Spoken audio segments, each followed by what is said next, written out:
How much do cats understand humans? If you have ever called your cat from the next room and seen its ears twitch slightly, or if you only need to touch the food bag and it appears right on time like a genie, you may feel that your cat knows everything. But what does knowing everything really mean?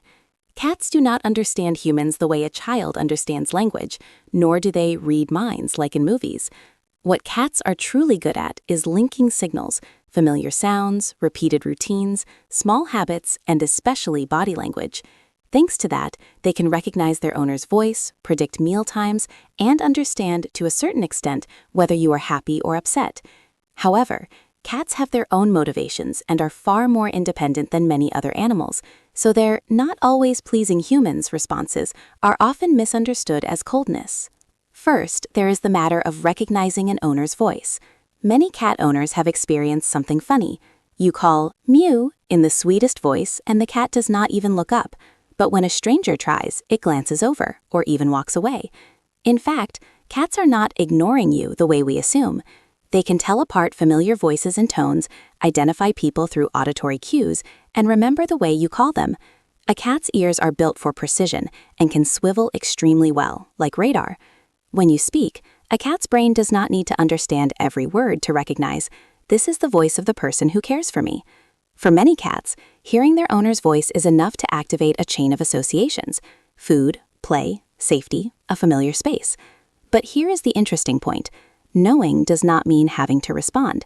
A cat can hear you, recognize you, and decide to keep sleeping.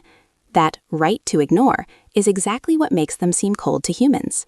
From voice recognition, cats also pick up on their owner's habits. They live in a world of repeated patterns.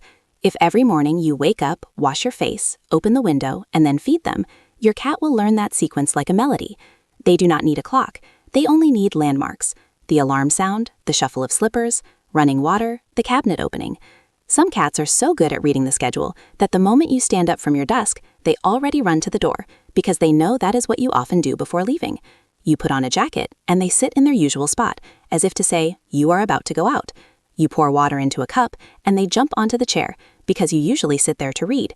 Your small habits become data for a cat to predict the near future. Sometimes, because cats predict so well, we think they are intentionally following us, or intentionally waiting for opportunities. But in reality, they are simply using observation to live efficiently in shared territory. Mealtime is an almost classic example.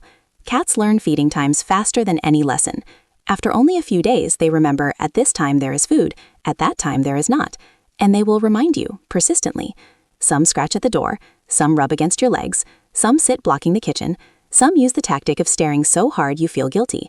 This is easily misunderstood as cats being greedy or only taking advantage, but from a cat's perspective, it is resource management instinct.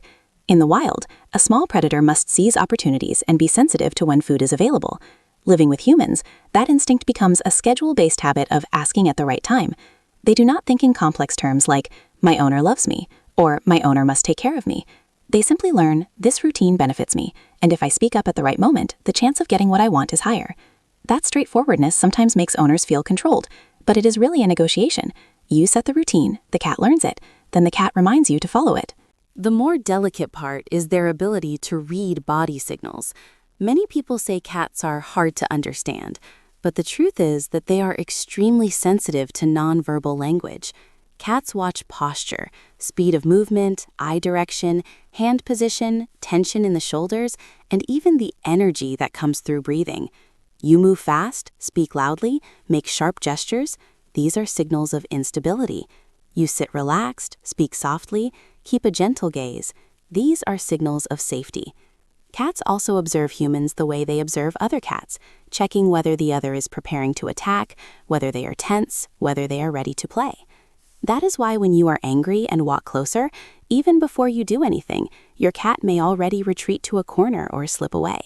On the other hand, when you are sad and lying still, your cat may come near, lie beside you, or sit at a distance that feels comfortable. Not every cat comforts by climbing into your lap, but many show presence, staying there, watching you, occasionally rubbing gently. That can be their way of responding to emotional cues, not with words, but with distance, approach, and rhythm of interaction. Of course, cats are not psychologists. Their ability to read the body mainly revolves around safety and benefit. Is this situation dangerous? Is it playful? Is there food? Will I be forced? But because humans also communicate emotion through the body, the two systems sometimes meet naturally. When you are tense, your movements become stiff. The cat senses tension and becomes cautious. When you relax, your body softens. The cat feels safe and comes closer. The longer a cat lives with a person, the more it fine-tunes its map of that person. This owner tends to shout when angry, that owner becomes silent, this owner sings when happy, that owner claps. Cats respond differently, and that is why a cat may be closer to one person than another, not only because of who feeds it, but also because of who gives off predictable body signals and creates less stress. The question is, if cats understand us in these ways, why are they still seen as cold? The answer lies in a cat's independent motivation. Cats are both attached and self-directed. They can love your space, love your routine, love the safety you provide, and even love you, but they are not wired to constantly try to please humans. Many animals, especially dogs, tend to cooperate and respond to human cues to maintain group bonds. Cats are different. They still carry the mindset of a solitary hunter. They cooperate when it feels worthwhile and refuse when they do not want to. So a cat may understand you are calling, but if it is sleeping comfortably, it chooses sleep. It understands you want a hug, but if it is too warm or on alert, it will avoid it. It recognizes that you are sad, but it doesn't necessarily rush in for a tight cuddle. Sometimes it simply sits nearby, because that is the level of closeness it can enjoy. Another reason cats are misunderstood is that their affection is often subtle. Cats rarely perform emotions loudly. They don't always jump with excitement when you come home, although some do run to the door, but they show finer signs, slow blinking as a greeting, rubbing their head against you to mark familiarity, turning their back to you because they trust you won't attack, showing their belly but not necessarily inviting touch, or simply choosing to sleep in the same room. For a cat, being near you is already a decision, and because that decision happens as quietly as the wind, humans often overlook it. You notice when the cat walks away, but when it chooses to stay, you treat it as normal. Then it becomes cold. It is also worth noting that coldness is sometimes a cat's way of protecting itself. A cat that has been frightened, forced to be held, or teased too much may learn that close contact can lead to discomfort. It still understands humans, still recognizes voices, still predicts feeding time, but it keeps distance. Outsiders may say, "It's so snobby," but in reality, it is managing risk. Once humans understand this, their view of cats changes completely. The cat is not emotionless, it is cautious. And when you respect its boundaries, that caution often fades, making room for a very particular kind of closeness. So in the end, how much do cats understand humans? We can say enough to live in harmony and predict what matters. They recognize an owner's voice and familiar sounds, learn habits and daily routines, especially feeding time. They read body signals and levels of tension, then adjust distance and responses accordingly. But cats are not tiny humans. They understand in a cat's way, practical, subtle, and sometimes hard for us to predict. And because of that independent motivation, cats get labeled as cold, when in truth, they are simply honest about what they feel. If you want to communicate with a cat, the secret is probably not talking more, but building a stable routine, using gentle body language, and most importantly, respecting its right to choose.